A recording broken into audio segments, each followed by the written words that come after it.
The fall of the wall is often told from a Western point of view, so we thought it would be interesting to look at how the Soviets saw it. Joining us is Sergei Shestakov. When the wall collapsed, he was the chief of staff for the Soviet ambassador to the United Nations. Thank you very much for coming on the program. Always an honor. So what was your reaction? What was the reaction of your colleagues who were working with you at the Soviet Foreign Ministry when the wall came down?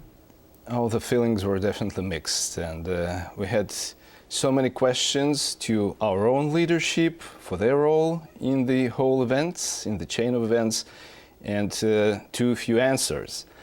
And basically, the general population in the Soviet Union then did not understand the role of their own leader, Mr. Gorbachev, in all of this.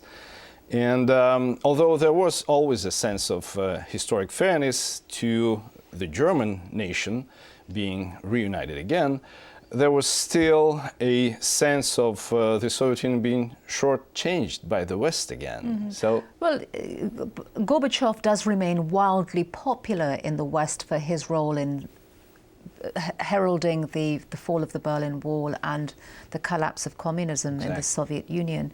But his role now is today, are Russians a little bit more forgiving of the role that he played? Maybe yes, but back then the sentiments were quite raw.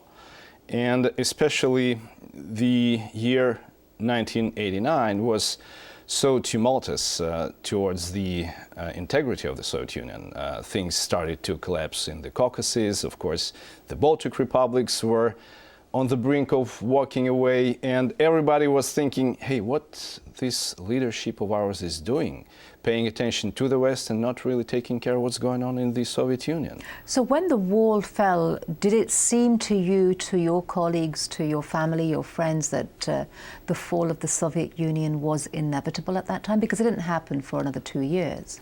Exactly, not really. No one could really tell that the Soviet Union would collapse. We probably were thinking it would not be the same, but to think that it would not be at all was unbelievable.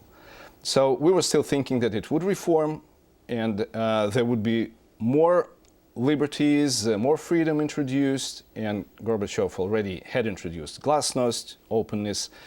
So everybody knew that there was going to be something different instead of the old Soviet Union, but not nothing. All right, Sergei Shestakov, thank you very much for joining us on the program. Pleasure.